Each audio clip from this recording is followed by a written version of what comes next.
Hey, I'm Bacon, and I want to talk about Ron Edwards and GNS and the big model, and some other frameworks uh, brought up in on the topic of like role play development and role playing game development, not role play development. But that's a really deep rabbit hole, and I'm only just getting my materials together on that to be able to discuss it. So it's probably much further down the line, but to start off, I think that if we review Ron Edwards' games, it will give us an insight into how he views role playing, and it will allow us to reference those games, later on down the line when I do a video on GNS or the big model, or maybe I'll combine them. I don't know. That might be a little too long. It'll probably end up being a series, but I think this is going to be a really good place to start. I want to preface this by saying I'm going to be honest in my evaluation, but I actually do like this document. This I'll call it a game. I mean, it's definitely a game. I do like it. I like the setting. I like the artwork.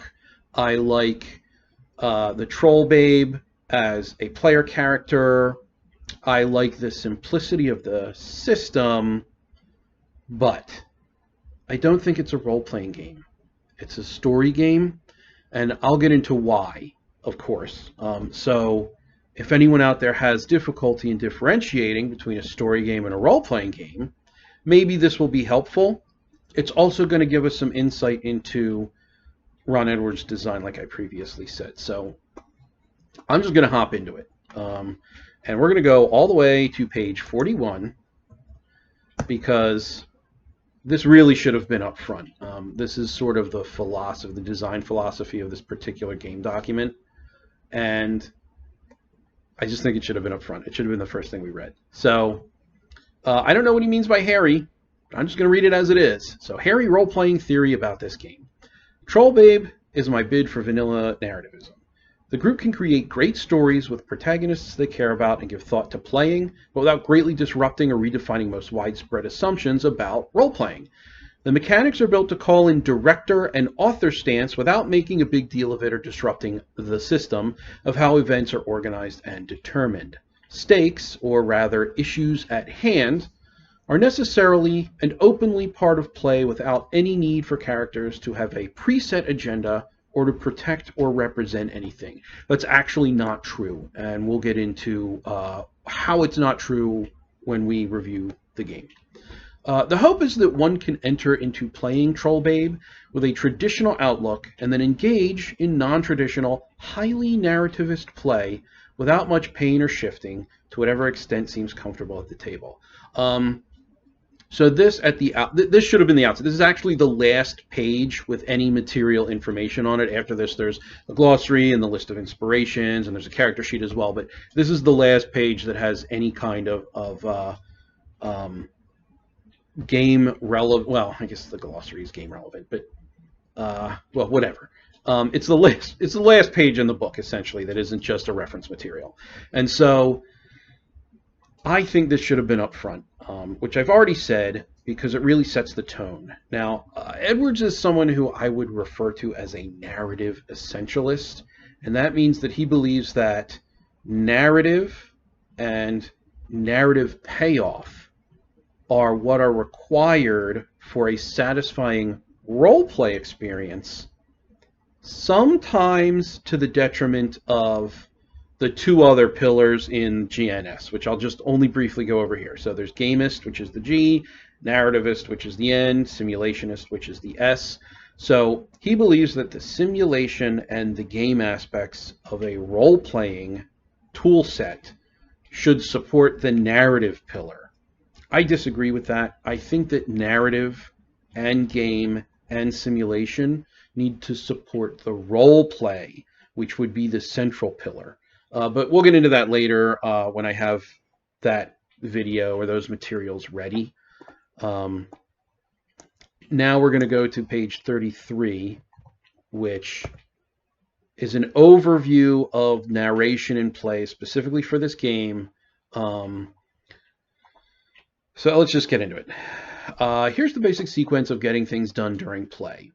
All of Trollbabe is conducted using the following concepts. Establish the scene, call for a conflict naming the action type, determine who is involved in the conflict and state their individual goals, set the pace of the conflict, fair and clear stage. This is a very important stage in determining whether or not this is a story game or a role-playing game. And we'll get into it when we get into the rest of the document. But this one is one to remember as we go through the document. So this is determining actions, context, and events, as well as setting modifiers, but that's really immaterial. The modifiers, I mean. And then 6, resolve the conflict by conducting the series, which is the rolling, the dice rolling, for all player characters. Provide narration and outcomes as dictated by successful or failed rolls. In Trollbabe, no need should ever arise to negotiate who says what or who has the last word. All the rules are laid out in full. I don't necessarily know what he means by that or why he put that in there. It's all well explained within the sections of the game itself.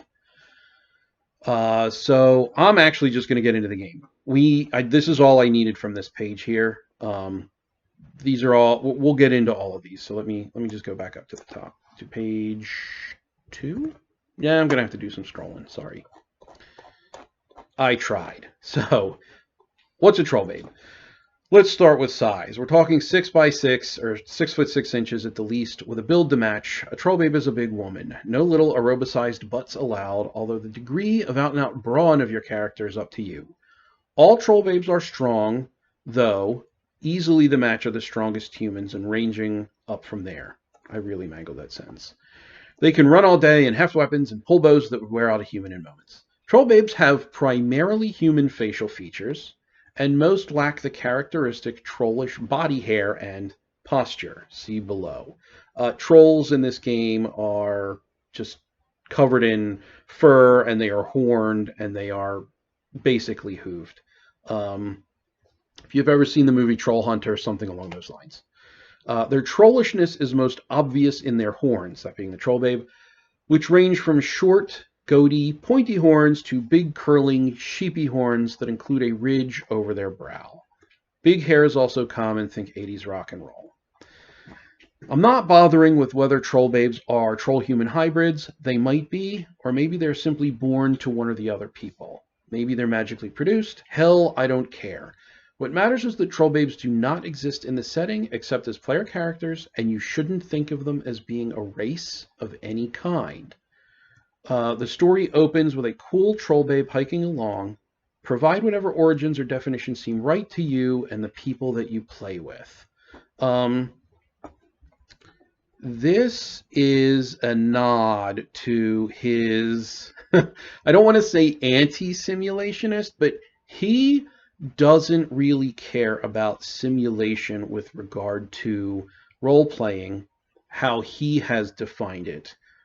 Simulation usually involves the world and the systems governing the world, so how real the world is. And the fact that he's just willing to hand-wave this entirely and literally say, hell, I don't care, that will come up again later on in his other works, as well as in the GNS theory. So I just wanted to stop to point that out. And then here he asks the question, why play? But he doesn't answer it. So it's kind of funny. He just continues on with the explanation of what a Trollbabe is and how the Trollbabe functions. This is a map of the world. It's a decent map. I actually prefer the map in the 2023 edition. Looks more hand-drawn, more genuine. It calls out some important areas, but it's not really material. So here's the setting. The lands are mainly rolling low mountains with farms and pine forests filling the valleys. The sea is almost always near. Think of fjords, mists, twisted trees, and frozen rivers. In this setting, problems and wickedness arise from real-life personal concerns, kinstrife, politicking, betrayal, injustice echoing down the generations. They are expressed in curses, monsters, undead, and omens as befits a setting for fantastic adventure, but evil is not an external force or entity. The human people may be thought of as Celtic or Nordic Icelandic with a rich and lengthy cultural history, but not very high tech. They're pretty much people as we know them. They wear clothes, fish and farm, work for pay, accord mostly with well-known sexual mores, use weapons and tools, and, in this game, work scholarly magic in some individual cases. They resent being eaten by trolls and hunt them as a public nuisance. I'm not going to continue reading this. That's pretty much well establishing the setting. The rest just goes into some detail about what trolls are, why there are conflicts between trolls and humans. Humans hunt trolls for eating humans who don't like being hunted. So it's you know, catch-22 sort of a situation. Here's some more maps. And then stakes and consequences. This is kind of where my commentary begins in earnest. Every adventure of Trollbabe includes something called the stakes, which is to say, a conflict at hand in the setting of the adventure. Someone, or perhaps a whole bunch of someones in this place at this time, want something and cannot get it easily. The stakes are whatever is desired. So this is very narrativist, that you start the game with stakes. He says down here, the point of having stakes is to generate something else entirely called consequences. Consequences are how the conflict at hand turns out. The resulting status of the stakes and the fates of everyone involved. Again, a Trollbabe's very presence tends to amplify or complicate most people's takes on whatever situation is occurring, and therefore tends to move a conflict about some stakes into the resolution with consequences. In other words, the appearance of a Trollbabe anywhere in the world brings with it this expectation of conflict and conflict resolution. And he goes on to say, so the player has no responsibilities regarding consequences. The Trollbabe does not have to fight for justice or be anything to anyone, except that, given what she is, she will be involved as far as everyone else is concerned. Consequences will occur as the stakes must change, develop, and come to any form of resolution through the course of the Trollbabe's presence and voluntary or involuntary involvement in the situation. This is a very loosely worded way of saying this is a railroad. It's a narrative railroad. So if you as a Trollbabe show up somewhere and there is a conflict that is, it arrives as you arrive. And this, we'll get into the conflicts later. They're supposed to be established by either the GM or the players, or the GM and the players in concert. But you can show up somewhere, you can identify a conflict, and then you can say, hey, peace out, I don't want to deal with that anymore, as you're role-playing your character, as may very well happen, who knows. But in so doing, you still get swept up in the conflict, or you are supposed to, based on his design, because it says here, the Trollbabe's presence and voluntary or involuntary involvement in the situation. I don't agree with a railroad. I said in my first video that role-playing is not storytelling. You shouldn't be telling any story other than the events that are surrounding the characters. I said it in so many words, but they really are the plot. And so whatever they decide to do is the plot. And if they decide not to handle any given consequence or any given conflict that arises even from their fated arrival, then that's the plot. The plot is them not dealing with it. And they just go on to the next area and you know, do the thing that they want to do.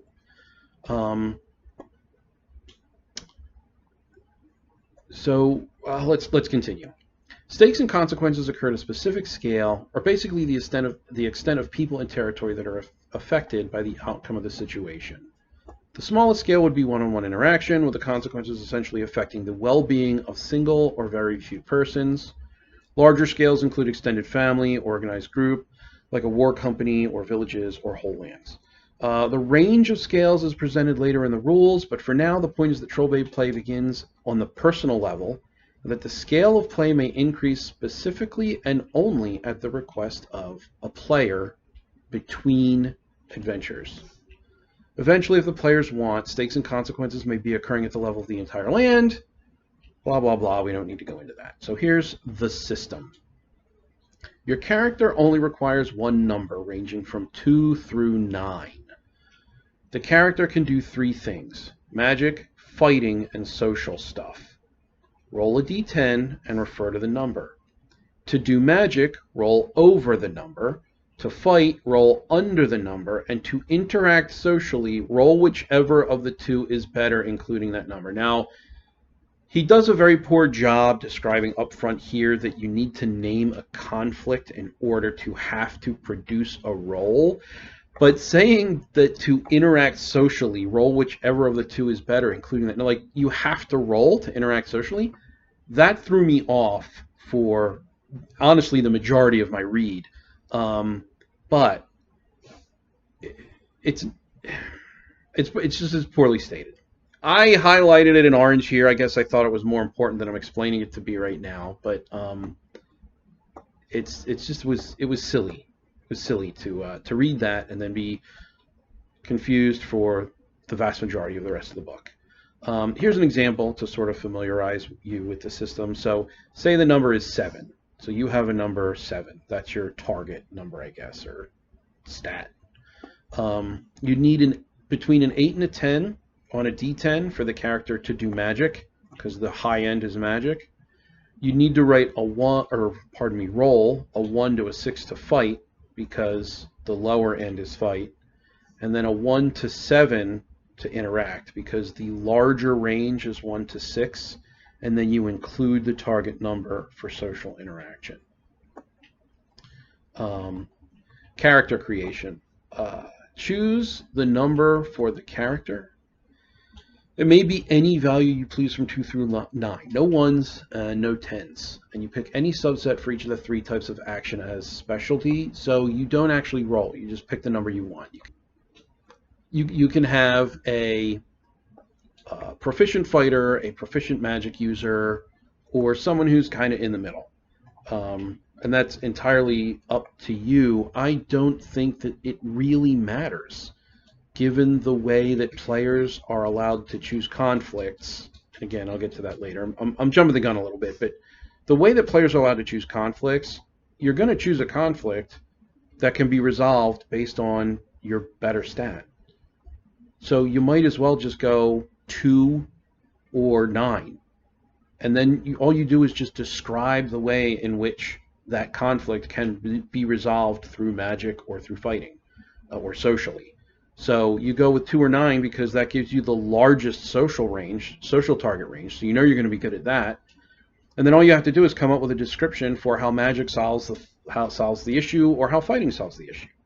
So I don't think this is really an effective game system, because you could just easily min-max it like that. You just pick a 2 or you pick a 9. That's it. So let me continue. So you pick any subset for each of the 3 types of action as a specialty. This is no game effect beyond your ability to add some special effects to an action if it coincides with your specialty. But these special effects aren't really provided in any real rules sense. You can just sort of like add flair to the description of the action that you're taking. So with magic, you pick troll magic or human magic. With fighting, it's unarmed handheld weapons, missile weapons, or athletics. Social is scary, sexy, fun, insightful, feisty, or perky. Again, you may use any of the 3 action types for any appropriate purpose. The specialty is there just for fun and a little extra flash when you do that particular sort of thing. So it's not really, it's immaterial. It doesn't matter. Like, there's nothing in the rules that say you can't describe your magic as troll magic in one moment and then human magic in the next. So it doesn't matter. Um, Add some details about the character's appearance. Trollbabe is intended to produce a very visual, event-heavy style of play, and the following things can make a big difference. Hair color, horn size, the two items that you have on you, one human item, one trollish item, and what sort of clothes the character favors. This event-heavy style of play is, I believe, a way of saying, without saying, you essentially want to string together emotional milestone moments or moments with an emotional payoff without any of the downtime, right? So if it's going to be a visual event-heavy style of play, like there's no downtime to speak of. So it's not really role-playing. You're just going from one major event to the next, to the next, to the next, like a movie. And, you know, it's not bad to compare film or role-playing games to film, or it's not bad to compare role-playing games to novels. There are reasons to do that. There are some, you know, authorial or screenwriter tricks that you would like to use in a role-playing game, but this is almost entirely modeling the game after a film, because it's just one event after the next after the next, and it all moves the story forward, and there's no downtime. Which in my view is going to hamper the role play. So we'll do this example character just so you can kind of get an idea. But it's a very simple character sheet. Her name's Retta, her number is 6. So she does 1 to 5 fight, 7 to 10 magic, and 1 to 6 social. Shaggy brown hair, pretty hefty curling black horns, specialties are troll magic, athletics, and fun. Wears a vest laced in front, baggy trousers, and goes barefoot. She owns 2 smallish axes, as well as a lucky rock and a letter from a sea captain inviting her to meet him. That's it. That's the character. Not necessarily a bad thing to have a character be so minimal, but again, I think that this system is way too easy to min-max in favor of roles, and that's not interesting. So the system's not really interesting because it's so easy to, you know, quote unquote solve. This is just another character. I don't know why I highlighted that. So scenes and conflicts. A scene occurs when everyone at the table knows about a place, some people in it, the conditions, and most importantly, some point at hand that will result in some kind of event. Not all description or subjects during the role-playing are scenes, but a lot of them are. In this game, a scene may be initiated, which is to say presented to everyone, by the GM alone, and the GM also has the final call regarding ending scenes. However, a scene may be requested at any time during play, and similarly, a scene may be ended at a player's request as well. This is an important point, as a player may well want to get some element or concern into play as the GM hairs off to some new scene. Let's say, I'm going to come back to why I highlighted this. Let's say that Tha is engaged in some sort of interesting scene in which she successfully discovers the skull of a fanged humanoid and overcomes its fell influence. The GM decides to close that scene just as Tha lifts the skull and squints challengingly into its eye sockets, and to pick up a new scene. Why? Because beating the skull was all that needed to be done in terms of conflicts, and the image of Tha exerting her dominance over it's a nice strong one to finish on. This kind of director-style cutting, quote-unquote, only works if the players are not being cut out of the process. The GM must remember that Tha's player might object and ask for her scene to continue, as the player may have another conflict in mind. Conversely, this player might even have requested that very cut instead of it being the GM's idea. In all such cases, it is perfectly all right to discuss whether the cut occurs at all, which is very different from arguing about whether it did occur. The buck stops at the GM, but that doesn't mean that he or she shouldn't listen to everyone else. So here is some more example. One reason to declare a scene is because the old one's over and the GM or whoever, by suggestion, sees no reason not to move on to further potential for conflict or other interactions. Following the skull scene, the GM might say, all right, so now you're back at the temple, and some discussion might ensue regarding whether Tha had something else to do. Or perhaps the player says, sure, and begins to talk about what Tha's up to at the temple. Another reason is that player actions may simply require a scene to exist. If a player states that the Trollbabe is following someone to see where he goes, the GM is essentially obliged to create a scene set in either where he's going to or wherever he turns to wherever he turns to challenge the Trollbabe about being followed or anything similar. Scenes like this pop up into existence at all time. This is adding a mechanic to the game for the player to remove themselves from roleplay and begin a conversation with the GM out of character to discuss how the game should progress. This is the major reason why I'm calling this a story game. Because it's kind of like the simulation of a game, a role-playing game. Because you are, as meta actors, discussing how the game should progress. And this will come up again in a more central way later on when we discuss how scenes are ordered. So this is not, this immediately, and I think irrevocably, removes the classification role-playing game from this particular game. It's now wholly a story game. Because every time a scene takes place, you can have a conversation with the GM to say, I do want this to end, I don't want this to end. Before a scene takes place, you can say, hey, I need a scene for this. So it becomes an exercise in simulating a game instead of playing a game in character. That's my biggest point here in IDing this as a story game, not a role-playing game. So we can continue. Oh, here's another example.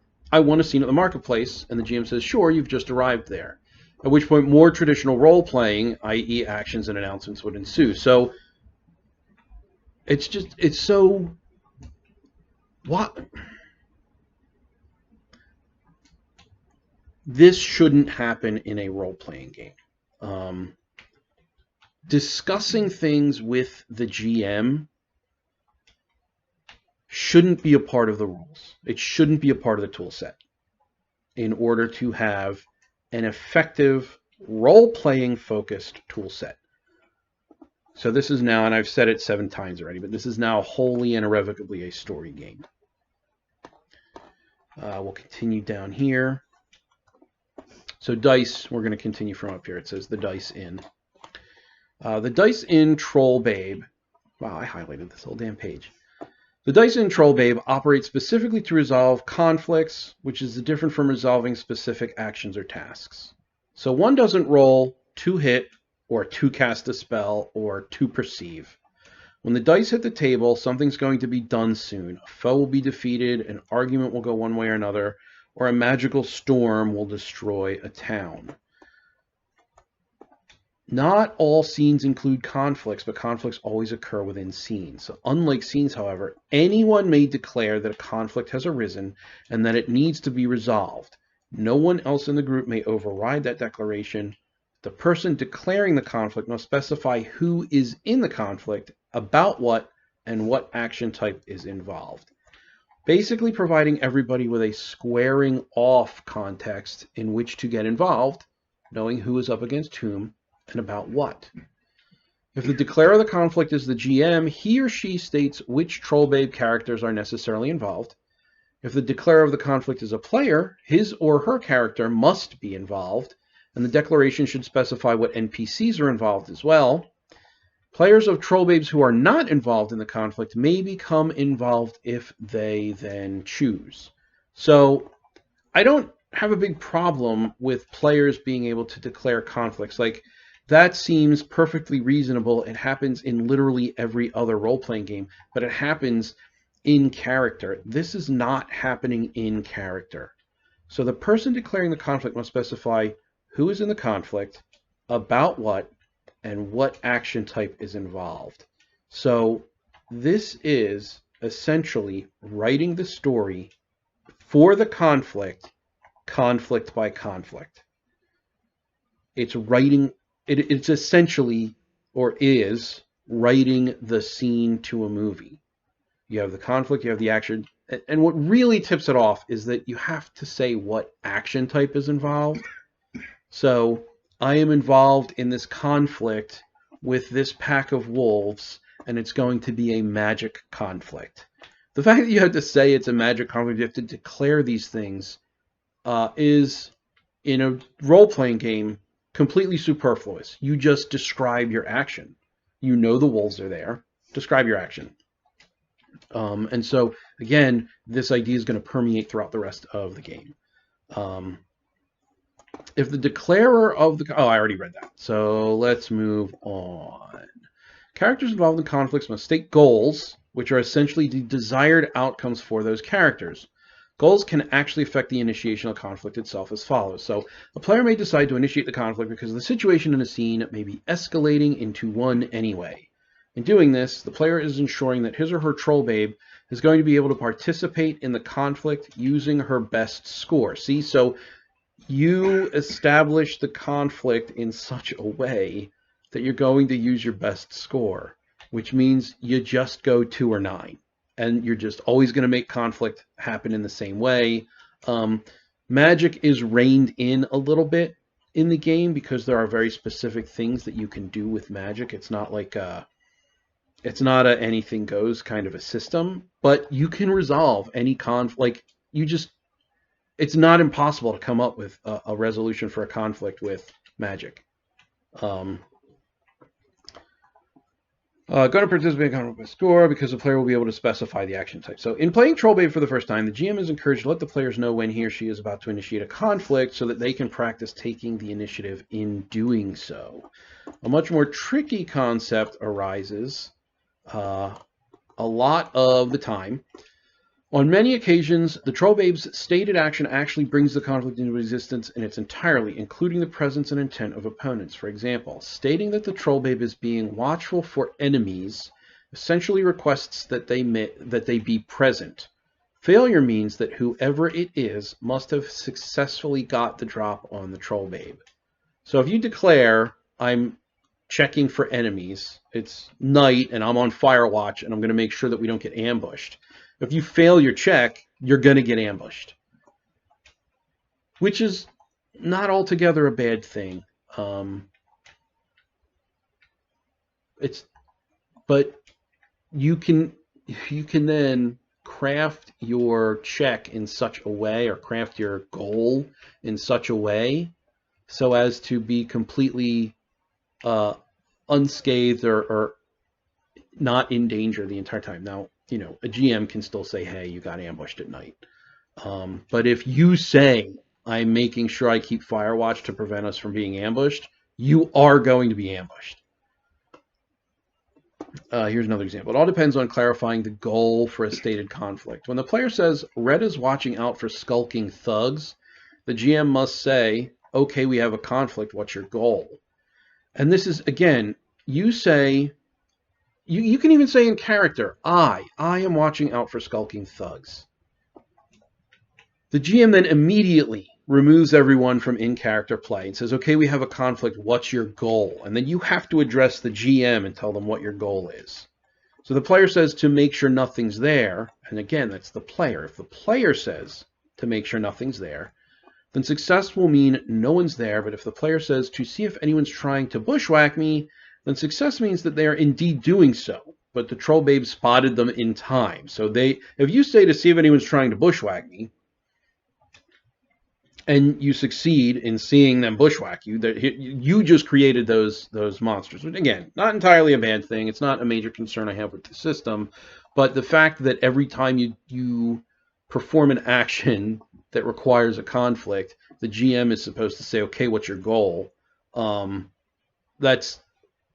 That completely just deep sixes any possibility of roleplay whatsoever, because you're constantly being yanked out of character.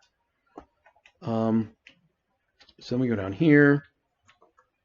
Thinking like this might be a big switch for players and GMs. In this game, one doesn't just announce actions and wait for the world to respond. This I highlighted because GMs are players. Their characters are the NPCs in the world. And so they have now been completely removed from that roleplay experience.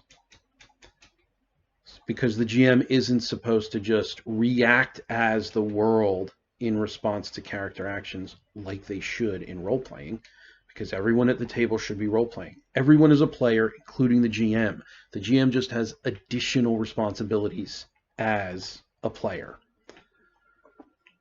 So I've gone on for 35 minutes. I do want to come down here and talk about resolving conflicts fair and clear. Now, maybe, I don't know, maybe I'll do a follow-up to this and get a little bit more in, like continue where I left off. But this is absolutely beyond the shadow of any doubt story game. I think I've reasonably shown that. But this is going to remove all doubt. So resolving conflicts fair and clear. Next comes a fair and clear stage in which characters' options may be discussed without any commitment to their actions. Players are discussing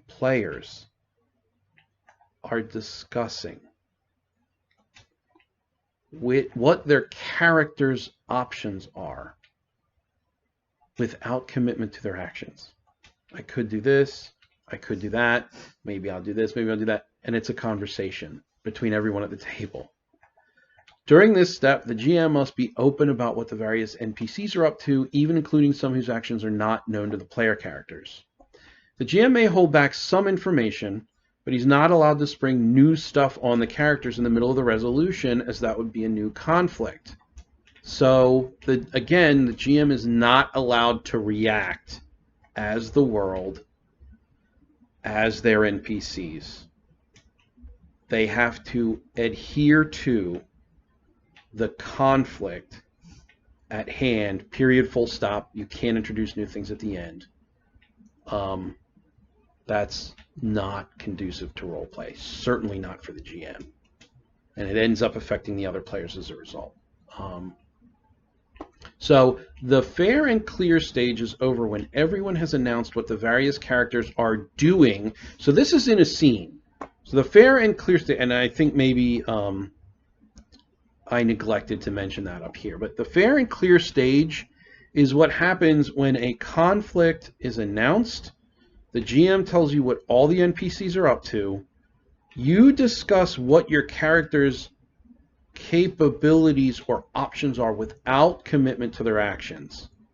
And then the fair and clear stage is over when everyone has announced what the various characters are doing and some trappings, colorful details, of the actions are shaping up to be like. At this point, the initiator of the conflict may set the action type, if it wasn't clear already, and the player of each Trollbabe involved may set her goal. If someone is casting a spell to arouse the anger, etc., etc., etc. And then down here, only when the fair and clear stage is over are the character's actions begun in the imaginary game world. Until then,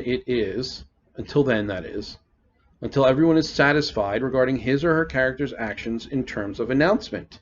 Nothing has begun to happen, and no one is officially committed in any sort of way. So it is a discussion that takes place at the table, what the characters want to happen in the scene regarding the conflict. And then after that, the scene starts. So that's literally not role-playing. You're just describing what's going to happen before it happens. You, as a player, have a 10,000-foot view. It's like you're looking down on a map or a board game, completely removed from the headspace of the character, of your character. And then you watch as things happen. That's not role-playing. So this is a story game, and there is room at anyone's table for a story game, and I'm not taking that away from this. I just don't think that it's aptly referred to as a role-playing game, and I think that it is a very good example of why story games are not role-playing games, and why narrative essentialism can harm roleplay in the design and in practice. Now, I'm not using the word harm to mean, anything other than what I'm meaning, which is that you're going to affect the role play, right? Like, this isn't a super serious topic. But if you do want to role play, and you want to role play well, and you want to hone the craft of role play, and you want to get better at role play, you shouldn't be playing story games. You should be playing role-playing games. Maybe you want to get better at collaborative storytelling. Maybe you want to bounce plot ideas or character action, or see how anyone would behave given a certain set of circumstances in a story that you're completely removed from. Awesome. Go for it. There are games out there like Trollbabe that can fill that niche. And you can explore that, and you can hone that craft. But it's not role-playing. And I feel like I'm coming down maybe a little too harshly.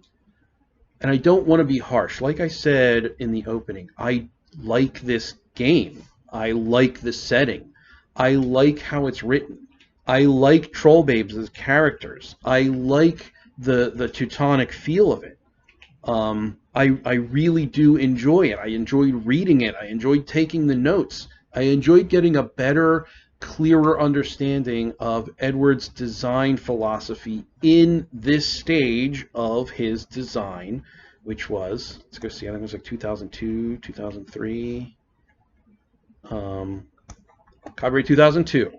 So in 2002, this is the headspace that Edwards was in, and this is the game that was the result. And I can appreciate that. And I would love to ask him some questions. Maybe I'm misunderstanding something. Maybe there's clarity that he can provide with regard to why he thinks narrative essentialism is role play, or is the most important for role play. This isn't meant to be a denigration at all. And even though I know I spoke harshly, and even though I know there's no way around it, I'm disqualifying this as a role-playing game. It's been disqualified. And I guess the next step would be to define what a role-playing game is. That's also a daunting task, but I feel like maybe at this point I have to do it. I think that I've sufficiently disqualified this as a role-playing game because of how it leans away from role-playing in extremely pervasive and extremely drastic ways. So I don't think I necessarily need to tell you what a role-playing game is to tell you this isn't one, because it leans away from the role-play, right? And at the same time, I can't just say, any game where you play a role is a role-playing game, because if all, then none. If everything's a role-playing game, like if I'm, technically role-playing a planeswalker when I play Magic the Gathering, or if I'm playing a board game where I'm assuming the role of something, not really role-playing, but if I take too broad a definition, that could qualify. So I need to sort of drill down on specifics. Hopefully this helped someone. I just wanted to talk about it because, and there are other games I want to talk about. I want to talk about Spiona, and I want to talk about Sorcerer, and I want to talk. There's some other games that I want to talk about that are Ron Edwards games, so that we can sort of go through. I don't know. Maybe there is different eras of philosophy. Maybe nothing really much has changed. There are several of his that I haven't read yet. I need to go in and read those, and so those are going to be probably the next several weeks videos. I didn't really cover this as a review. It's not like we went page by page to see the different systems. I kind of just went through to highlight the reasons why it's not a role-playing game and instead is a story game. But I don't know. Tell me in the comments whether or not you think I'm an idiot and I missed something, or whether or not you would like for me to do a genuine review and go from top to bottom. Maybe we can do, I'll quote, roll up a character. It's really just picking a number. I don't know. This is probably not one to do that with, but I don't know. Let me know what you want, because I want to provide what the audience wants. If this was not good, I won't continue with it. But if it was enjoyable, it's definitely my longest video. It's going to end up being like 45 minutes or so. that's it. That's all I have to say. I'm going to stop rambling. I've been rambling for 45 minutes. Hopefully this was useful. And I'll talk to you in the comments. Thank you. Take care.